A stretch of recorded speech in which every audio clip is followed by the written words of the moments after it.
Good morning. Welcome to the regular meeting of the Climate and Infrastructure Committee for September 30th, 2025. I'm Katie Cashman, chair of this committee. Before we call the meeting to order, I want to offer a friendly reminder to all the members, staff, and public that these meetings are broadcast live to enable greater public participation. Therefore, we ask all speakers to moderate the speed and clarity of their comments so that the captioners can fully transcribe all comments for the broadcast. Thank you. At this time, I'll ask the clerk to call the roll to verify a quorum. Councilmember Vita, Present. Councilmember Rainville. Present. Councilmember Osmond is absent. Councilmember Chavez. Present. Vice Chair Koski. Present. And Chair Cashman. Present. We have 5 present. Let the record reflect we have a quorum. And then if you're here for any of the public hearings, please make sure to sign up with Clerk Michael over here. We'll start with our consent agenda, items 4 through 8. Item 4 is passage of a resolution for the project designation and cost estimate related to the First Avenue South reconstruction project and setting a public hearing for November 13th, 2025. Item 5, accepting the 2025 Local Trail Connections Program grant for the Falwell Park Trail part of the Northside Greenway. Item 6 is approving the concept layout for the Northside Greenway. Item 7 is passage of a resolution updating the uniform assessment rates for construction and resurfacing of both streets and alleys. Item 8 is passage of a resolution for the project designation and cost estimate related to the Cedar Avenue reconstruction project and setting the public hearing for November 13th, 2025. Colleagues, do you have any questions or items that you'd like to pull from the consent agenda? Seeing none, I will move all the consent agenda items for approval. All those in favor say aye. Aye. Those opposed say nay. Any abstentions? That motion carries.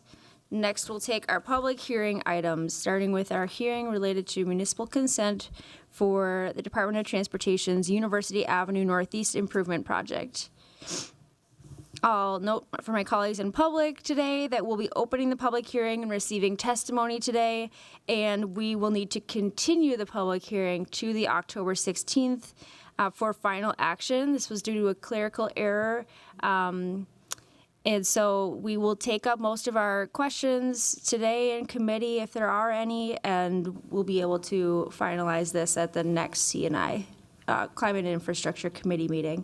So I'll invite Peter Bennett, Senior Transportation Planner, to provide an overview of this item before the public hearing begins. Welcome.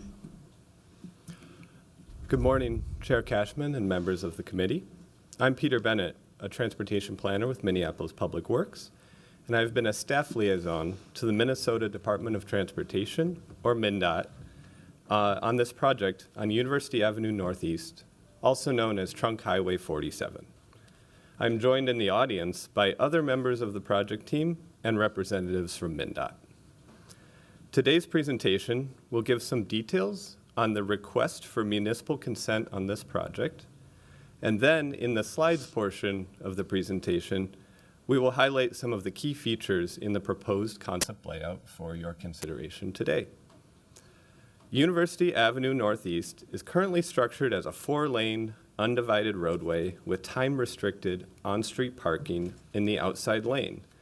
Some photos of the existing conditions are seen on the title slide of this presentation.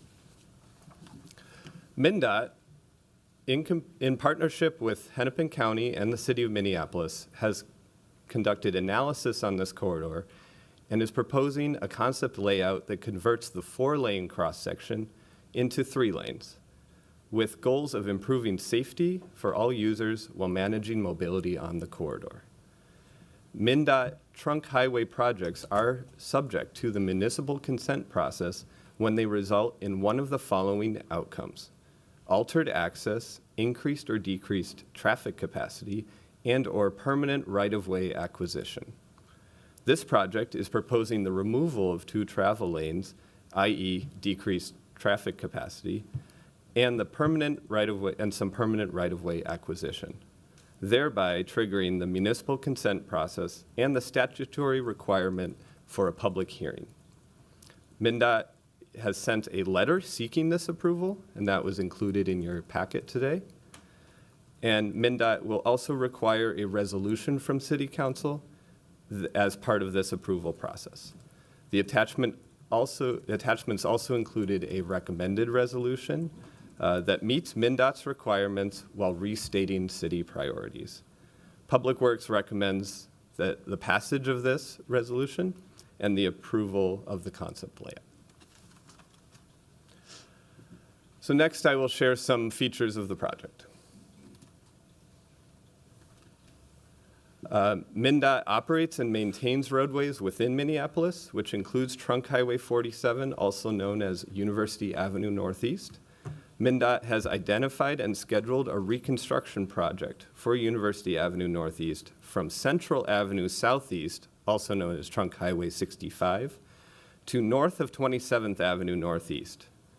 The construction is anticipated to start in 2027 and anticipated completion in 2028. The project length is approximately 2.3 miles. A project timeline and map are shared on this slide, and the majority of the engagement on this project was completed over the last 2 years. University Avenue Northeast is identified as a high-injury street in the city's Vision Zero program. Many of the project features and benefits on this slide are measures to improve safety for all users. Today's 4-lane undivided arrangement leads to blocked lanes, weaving, and unsafe turning movements. A 3-lane section offers a consistent travel lane in each direction and dedicated space to wait while turning. At key locations, the center turn lane can also host medians for safer pedestrian and bicycle crossings, and streets that are included in the Minneapolis AAA bike network do cross University Avenue Northeast. This concept layout includes 9 locations for medians. Curb extensions are used throughout the concept layout, and this project does build a key 2-block segment of our AAA bike network, all ages and abilities bike network, between Central and First. So let's look at some illustrations of selected blocks from the project, from the concept layout. Between 14th and 15th Avenues, this image shows a typical section with grass boulevards, curb extensions, and a 3-lane arrangement.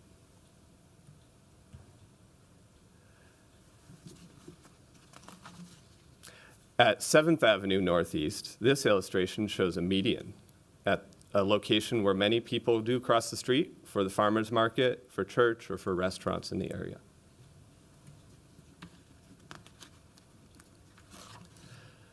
And this is in downtown Northeast. This illustration shows the addition of parking bays near the businesses and bike lanes.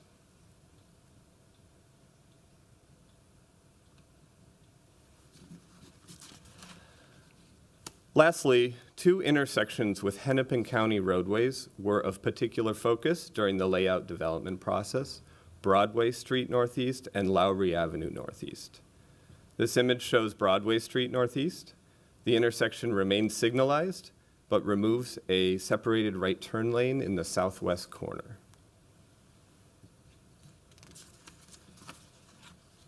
And at Lowry, the intersection also remains a signal.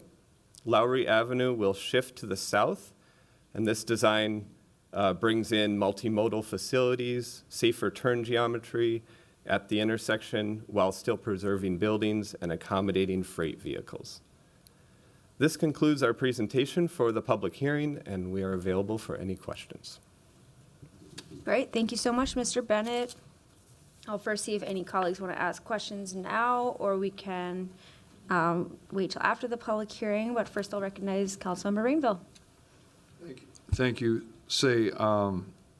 I'm very curious about the timing of this project. So we have Hennepin County redoing Marshall, and then we have, which is a north-south street, and then we have this project. And when I see information from the county and I see information from the state, it appears that they're going to do it at the same time, which would be just a total mess.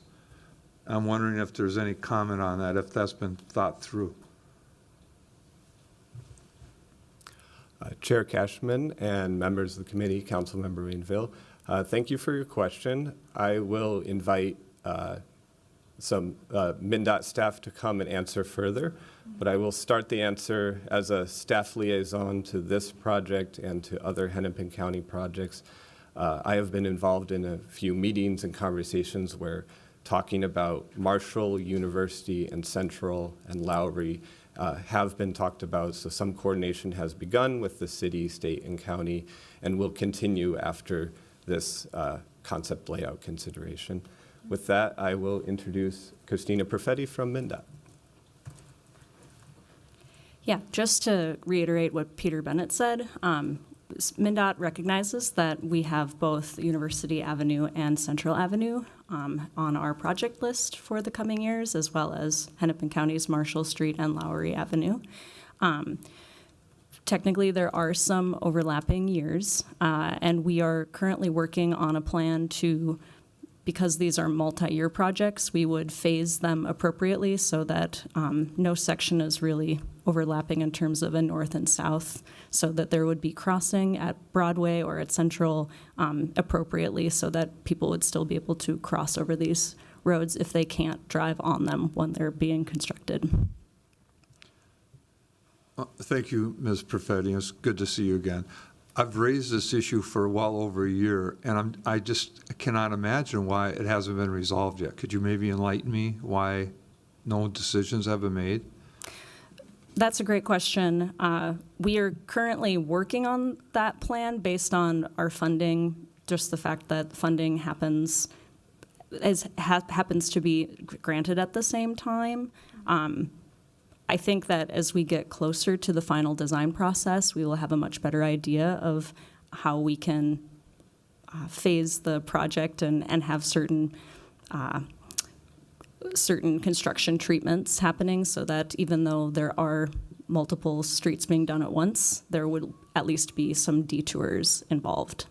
Unfortunately, because the funding is scheduled at the same time, it's not really possible to move the project, so we're trying to work with what we have in terms of treatments for construction. And will there be a hotline for complaints? Excellent question. So we are working on our construction strategy for communications. We recognize that people will have a lot of feedback, and we're working on getting those things put together. Since construction is a few years out still, we're also happy to be talking with your office and the city about different strategies you would like to see as well. Thank you. Mr. Bennett, what is the timeline here? Is it a 2-year project or 1 year? Chair Cashman and members of the committee, MnDOT has, in the scoping of this project, informed us that this would be a 2027 and 2028 construction year project.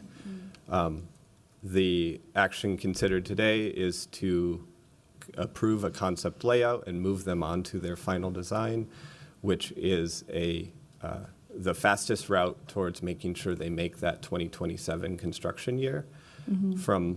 In talking to some of the Marshall and Central teams, they may not start in that year, so this may be the first project of those 3 to go to construction, and taking this action today would be an excellent way to make sure this one goes first and is more out of the area before other projects begin.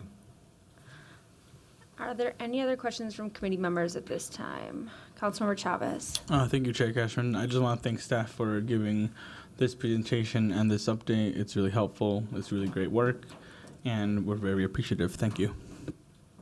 All right, so let's go ahead and open the public hearing and see if anyone has signed up. Clerk Michael, do we have anybody? Madam Chair, no one has signed up at this time. Is anyone here for the public hearing on University Avenue? All right, so with that, we will continue the public hearing to October 16th, where we will also take action on this resolution and this municipal consent. Thank you so much. All right, next we have a public hearing on a resolution adopting the 2026 assessments related to tax-exempt parcel streetlight operation fee. And I'll invite Paul Keating, Management Analyst, to provide an overview before we start.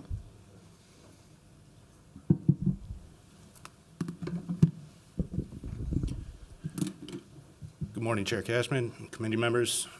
My name is Paul Keating. I am a management analyst in the Transportation Engineering and Design Division of Public Works. My team and I administer Public Works special assessments. I'm actually introducing two separate but related public hearings on proposed special assessments for non-governmental properties that are exempt from property tax. The assessments, one for street lighting and one for street maintenance, are proposed to be collected in 2026 via the Hennepin County property tax statement. Well-maintained streets and reliable street lighting protect public health, safety, and welfare, and provide a direct benefit to every parcel in the city. Taxable parcels fund these services through property taxes. State law permits special assessments on non-governmental tax-exempt properties, so those properties also contribute fairly to the costs of services they receive. The assessment rate for each property is calculated by dividing the program budget by the total assessable square footage in the city, which ties the rate directly to the cost of delivering the services. The rate for payable 2026 assessments is unchanged from previous year. Mailed notices were sent to properties that are newly assessed this year or properties with boundary changes that increase their assessments. There are 1,168 eligible non-governmental tax-exempt properties in the city, and notices were mailed to 23 of those properties this year.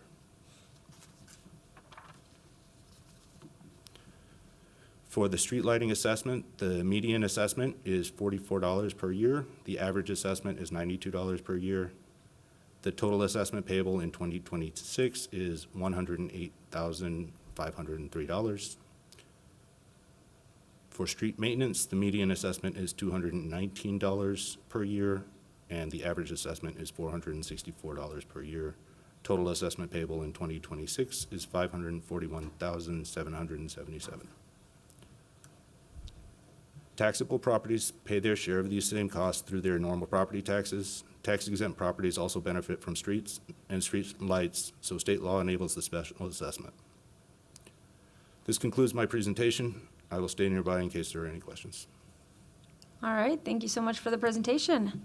I'll now open the public hearing, see if anybody has signed up for this item. Madam Chair, we have no one signed up at this time. All right, is anyone here to speak on this item? With that, I will close the public hearing and move approval. All those in favor say aye. Aye. Those opposed say nay. Any abstentions? All right, so we have another public hearing, which is a resolution adopting 2026 assessments related to tax exempt parcels for street maintenance. So welcome back, Mr. Keating. For the presentation, the introduction was for both public Great. hearings. All right, so I'll open the public hearing on this item. Was there anyone who signed up? Madam Chair, there are no people signed up at this time. All right, going once, going twice. Thank you so much. We'll close the public hearing, and I'll move approval of this resolution as well. Was there any discussion from committee members? Okay. All those in favor, say aye. Aye. Those opposed, say nay. Any abstentions? That motion carries. I believe we have concluded all business to come before the committee today, so without objection, we are adjourned. Thank you.